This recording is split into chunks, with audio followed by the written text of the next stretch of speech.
ኦሪት ዘፍጥረት ምዕራፍ 25 አብርሃምም ደግሞ ስሟ ኬጡራ የተባለች ሚስት አገባ። እርሷም ዘምራንን፣ ዮቅሳንን፣ ሜዳንን፣ ምድያምን፣ የስቦቅን፣ ስዌህን ወለደችለት። ዮቅሳንም ሳባንና ድዳንን ወለደ። የድዳንም ልጆች አሶራውያን፣ ለጡሳውያን፣ ለኡማውያን ናቸው። የምድያምም ልጆች ጌፌር፣ ኤፌር፣ ሄኖህ፣ አቢዳ፣ ኤልዳአ ናቸው። እነዚህ ሁሉ የኬጡራ ልጆች ናቸው። አብርሃምም የነበረውን ሁሉ ለይስሐቅ ሰጠው። የአብርሃምም ለነበሩ ለቁባቶች ልጆች አብርሃም ስጦታን ሰጣቸው። እርሱም ገና በሕይወቱ ሳለ ከልጁ ከይስሐቅ ለይቶ ወደ ፀሐይ መውጫ ወደ ምስራቅ አገር ሰደዳቸው። አብርሃምም የኖረበት የዕድሜው ዓመታት እነዚህ ናቸው። 175 ዓመት ኖረ። አብርሃምም ነፍሱን ሰጠ፣ በመልካም ሽምግልናም ሞተ። ሸመገለም፣ ብዙ ዘመንም ጠገበ፣ ወደ ወገኖቹም ተከማቸ። ልጆቹ ይስሐቅና እስማኤልም በመምሬ ፊት ለፊት ባለው በኬጢያዊው በሳዓር ልጅ በኤፍሮን እርሻ ላይ ባለድርብ ክፍል በሆነው ዋሻ ውስጥ ቀበሩት። አብርሃምም ከኬጢ ልጆች የገዛው እርሻ ይህ ነው። አብርሃምና ሚስቱ ሳራ ከዚያ ተቀበሩ። አብርሃምም ከሞተ በኋላ እግዚአብሔር ልጁን ይስሐቅን ባረከው። ይስሐቅም ብኤር ለሃይሮይ ተብሎ በሚጠራው ምንጭ አጠገብ ኖረ። የሳራ ባሪያ ግብፃዊቱ አጋር ለአብርሃም የወለደችው የአብርሃም ልጅ የእስማኤል ትውልድ ይህ ነው። የእስማኤልም የልጆቹ ስም በየስማቸው በየትውልዳቸው እንዲህ ነው። የእስማኤል የበኩር ልጁ ነባዮት፣ ቄዳር፣ ነብዳኤል፣ መብሳም፣ ማስማዕ፣ ዱማ፣ ማሳ፣ ኩዳን፣ ቴማን፣ ኢጡር፣ ናፌስ፣ ቄድማ።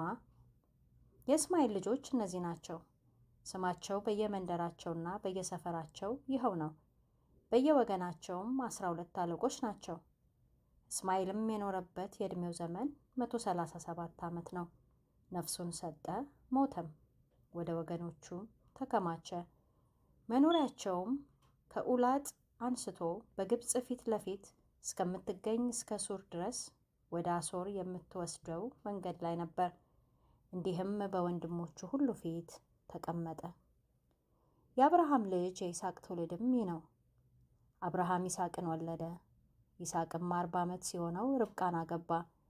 እርሷም በሁለት ወንዞች መካከል ያለ የሶርያዊው የባቱኤል ልጅና የሶርያዊው የላባ እህት ናት። ይስሐቅም ስለ ሚስቱ ወደ እግዚአብሔር ጸለየ፣ መካን ነበረችና፣ እግዚአብሔርም ተለመነው። ርብቃም ሚስቱ ጸነሰች፣ ልጆችም በሆዷ ውስጥ ይገፋፉ ነበር። እርሷም እንዲህ ከሆነ የለኔ ምኔ ነው አለች። ከእግዚአብሔርም ትጠይቅ ዘንድ ሄደች። እግዚአብሔርም አላት፣ 2 ወገኖች በማኅፀንሽ ናቸው፣ 2ቱም ሕዝብ ከሆድሽ ይከፈላሉ። ሕዝብም ከሕዝብ ይበረታል፣ ታላቁም ለታናሹ ይገዛል። ትወልድ ዘንድ ዘመኗ በተፈጸመ ጊዜም እነሆ በማኅፀኗ መንታ ነበሩ። በፊትም የወጣው ቀይ ነበር፣ ሁለንተናውም ጠጉር ለብሶ ነበር። ስሙም ኤሳው ተባለ። ከዚያም በኋላ ወንድሙ ወጣ፣ በእጁም የኤሳውን ተረከዝ ይዞ ነበር። ስሙም ያዕቆብ ተባለ።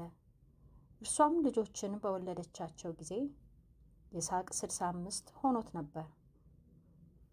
ብላቴኖቹም አደጉ። ኤሳውም አደን የሚያውቅ የበረሃ ሰው ነው ሆነ። ያዕቆብ ግን ጭምት ሰው ነበር፣ በድንኳንም ይቀመጥ ነበር። ይስሐቅም ኤሳውን ይወድ ነበር፣ ካደነው ይበላ ነበርና፣ ርብቃ ግን ያዕቆብን ትወድ ነበረች። ያዕቆብም ወጥ ሠራ፣ ኤሳውም ደክሞ ከበረሃ ገባ። ኤሳውም ያዕቆብን ከዚህ ከቀዩ ወጥ አብላኝ፣ እኔ እጅግ ደክሜያለሁና አለው። ስለዚህ ስሙ ኤዶም ተባለ። ያዕቆብም በመጀመሪያ ብኩርናህን ሽጥልኝ አለው። ኤሳውም እነሆ እኔ ልሞት ነኝ፣ ይህች ብኩርና ለምኔ ናት አለ። ያዕቆብም እስኪ በመጀመሪያ ማልልኝ አለው። ማለለትም፣ ብኩርናውንም ለያዕቆብ ሸጠ። ያዕቆብም ለኤሳው እንጀራና የምስር ወጥ ሰጠው። በላ፣ ጠጣ፣ ተነስቶም ሄደ። እንዲሁም ኤሳው ብኩርናውን አቃለላት።